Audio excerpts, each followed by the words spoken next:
தாத்தா மூச்சு திணறுவதை கண்ட விக்ரம் காரை உடனே எடுக்குமாறு துருவிடம் கத்தினான். தாத்தா! அனைவரும் தாத்தாவை தூக்கிக் கொண்டு கீழே வந்தனர். அப்போது அனைவரது கண்களும் ஒன்றன் பின் ஒன்றாக சோஃபாவில் மயங்கி கிடந்த நட்சத்திராவின் மீது விழுந்தது. கடைசியாக விக்ரமின் பார்வை அவள் மீது விழுந்தது. இந்த சிட்டியின் புகழ்பெற்ற பிசினஸ்மேன் விக்ரம் தான் அந்த நிழல் உலக ராஜா என்பதை யாராலும் ஊகிக்க முடியவில்லை. அவனது டீமில் இருந்த ஒவ்வொருவரும் அவரவர் துறையில் சாதனையாளர்கள். ஆனால் அநீதியை கண்டால் அவர்கள் வேட்டையாடும் மிருகங்களாக மாறிவிடுவார்கள். கருணாவுக்கும் விக்ரமுக்கும் இடையில் இருந்த தீராத பகை அவனை ஒவ்வொரு முறையும் கருணாவின் ராஜ்யத்தை சிதைக்கத் தூண்டியது. தன் சாம்ராஜ்யம் கொஞ்சம் கொஞ்சமாக சரிவதை பார்த்த கருணா ஆத்திரத்தில் தன் மேஜையை ஓங்கி தட்டினான். இனி அவனை விடமாட்டேன். அவன் யாரு, எங்க இருக்கான்னு உடனே எனக்கு தெரியணும். அவன் டெவில் கிங்குனா நான் அவனுக்கே கிங்குடா என கத்தினான்.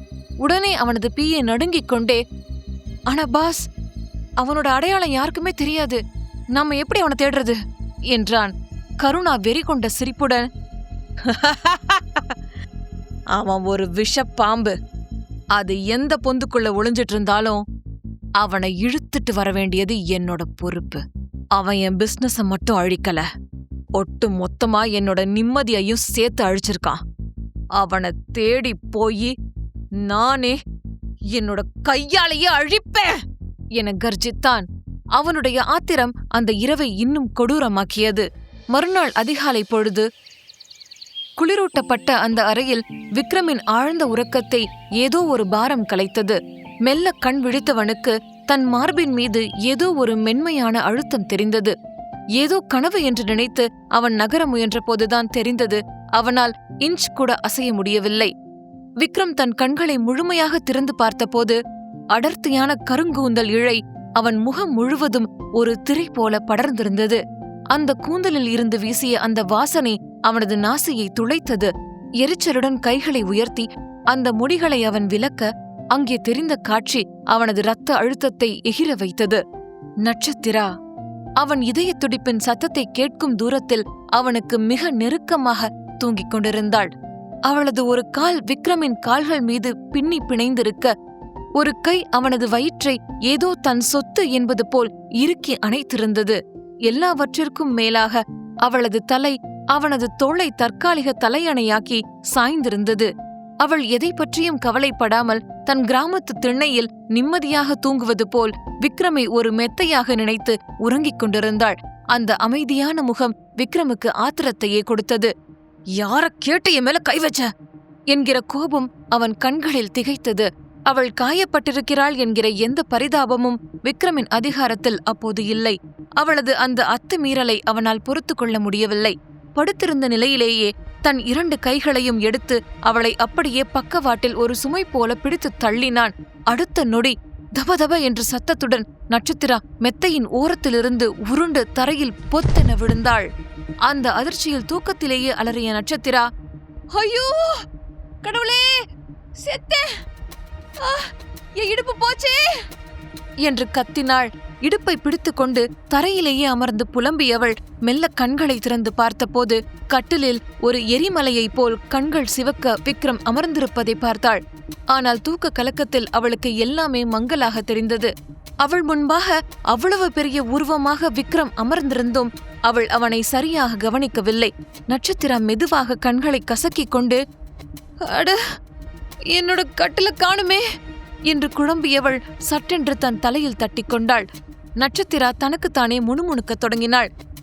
நான் ஒரு முட்டாள், இதை எப்படி மறந்த?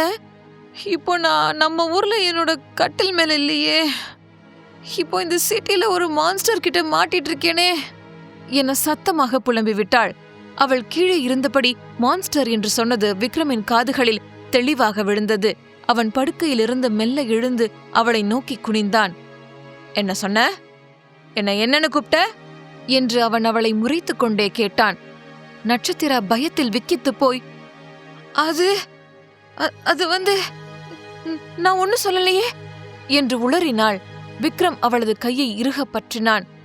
பொய் சொல்லாத, மான்ஸ்டர்னு தானே சொன்ன, என்ன பார்த்தா உனக்கு அப்படிதான் தெரியுதா என அவன் அவளை முறைத்தான். நட்சத்திரா வலியால் துடித்தபடி, கை வலிக்குது, விடுங்க.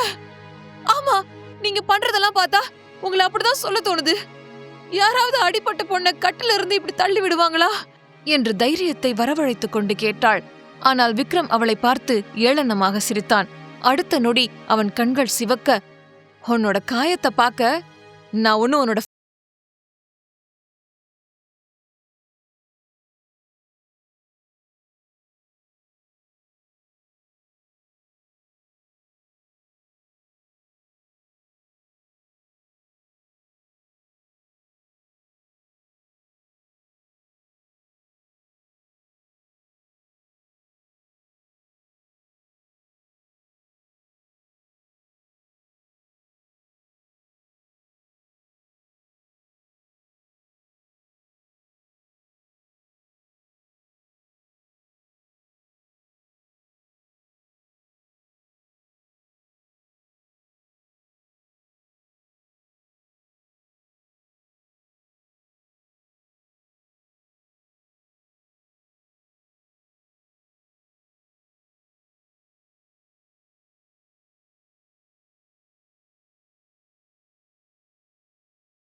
நீ அப்பாவி மாதிரி நாடகம் போடுறதுக்காக பேசுற இந்த பேச்சு எனக்கு நிஜமாவே ரொம்ப எரிச்சலா இருக்கு. உன்னை ஓங்கி பலார்னு அறைய எனக்கு ஒரு செகண்ட் கூட ஆகாது. ஆனா நான் அடிச்ச அடியில உனக்கு ஏதாவது ஆனா தாத்தாவுக்கு யார் பதில் சொல்றது? அதுக்காக மட்டும்தான் நான் உன்னை சும்மா விட்டுட்டு போறேன் என மனதில் நினைத்தபடி விறுவிறுவென மறுபடியும் பாத்ரூமுக்குள் நுழைந்தான். விக்ரம் நிஜமாகவே சென்று விட்டான் என உறுதி செய்த பிறகுதான் நட்சத்திராவால் ஒரு நீண்ட மூச்சை விட முடிந்தது. அப்பாடி, தப்பிச்சோம். ஆனா இனிமே இந்த மான்ஸ்டர் என்ன என்ன பண்ணுவாரோ தெரியலையே. அவர் முகத்துக்கு நேரா மான்ஸ்டர்னு சொல்லிட்டேனே, கடவுளே என்று மனதிற்குள் நொந்து கொண்டாள். மறுபுறம் விக்ரமின் தாத்தா ஒரு புகைப்படத்தின் முன்னே நின்று கொண்டு கலங்கிய கண்களுடன் அதையே பார்த்து கொண்டிருந்தார். அவர் அந்த புகைப்படத்திடம் பேசத் தொடங்கினார். நாம என்னைக்காவது விக்ரமுக்கு கல்யாணம் பண்ணி வைப்போம்னு நினைச்சோமா? எப்படியோ அவனை வற்புறுத்தி இந்த கல்யாணத்தை செஞ்சு வச்சுட்டேன். ஆனா உனக்கு உன் மகனை பத்தி தெரியும் தானே? அவன் எவ்வளவு பிடிவாதக்காரன், எவ்வளவு முரடன்னு. அவன் மாறுவான்னு எனக்கு நம்பிக்கையே இல்ல என்று தனியாக புலம்பிக் கொண்டிருந்தார். அப்போது அங்கே வந்த சங்கர் தாத்தாவின் தோளில் கை வைத்து, தாத்தா, எதுக்காக இப்படி வருத்தப்படுறீங்க?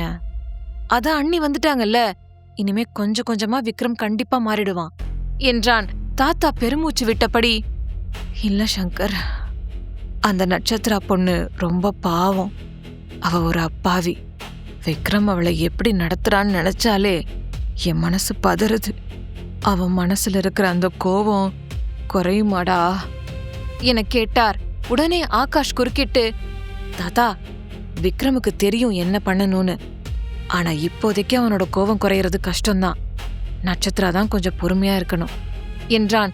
பின்பு தாத்தா அந்த போட்டோவை பார்த்தபடியே, அவனோட இந்த பிடிவாதம் அந்த அப்பாவி பொண்ணோட வாழ்க்கையை சிதைச்சிடக்கூடாது.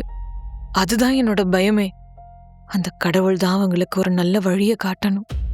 அவனோட சந்தோஷத்துக்காக அந்த பொண்ணோட வாழ்க்கையில நான் விளையாடிட்டேனோன்னு தோணுது என்றார் தாத்தா வருத்தத்துடன். சங்கர், ஏன் தாத்தா இப்படி யோசிக்கிறீங்க? நீங்க விக்ரமோட நல்லதுக்காக தானே இதை செஞ்சீங்க. தாத்தா கண் கலங்கியபடி, ஆமா சங்கர், ஆனா விக்ரமோட வாழ்க்கையில வெளிச்சம் வரணும்னு நினைச்சு நட்சத்திராவோட வாழ்க்கையில இருட்ட வரவழைச்சிட்டேனோன்னு ஒரு குற்ற உணர்ச்சி என்னை வாட்டுதுடா. அந்த பொண்ணு ரொம்ப பாவம் என்றார். அதே சமயம் விக்ரமின் அறையில் சில நிமிடங்களிலேயே விக்ரம் குளித்துவிட்டு பாத்ரூமிலிருந்து வெளியே வந்தான். ஆனால் நட்சத்திரா இன்னும் ஒரு மூலையில் சிலையைப் போல் ஒடுங்கி நின்றிருந்தாள். விக்ரம் அவளை ஒரு முறை நிமிர்ந்து பார்த்தான். அவனது பார்வையில் இருந்த அதிகாரம் நட்சத்திராவை ஒரு அடிமையைப் போல் உணர வைத்தது. விக்ரம் அவளை பார்த்து கரகரப்பான குரலில், இங்கேயே இப்படியே பள்ளி மாதிரி நிக்க போறியா, இல்ல வேற ஏதாச்சும் உருப்படியா வேலை இருக்கா என்று கேட்டான். நட்சத்திரா நடுங்கும் குரலில், இல்ல அது நான் என்று இழுத்தாள். விக்ரம் அவளை இடைமறித்து, ஷட்டப், உன்னோட உளறலை கேட்க எனக்கு டைம் இல்ல என்று அதிகாரமாக சொல்லிவிட்டு அவன் வேகமாக அந்த அறையை விட்டு வெளியேறினான்.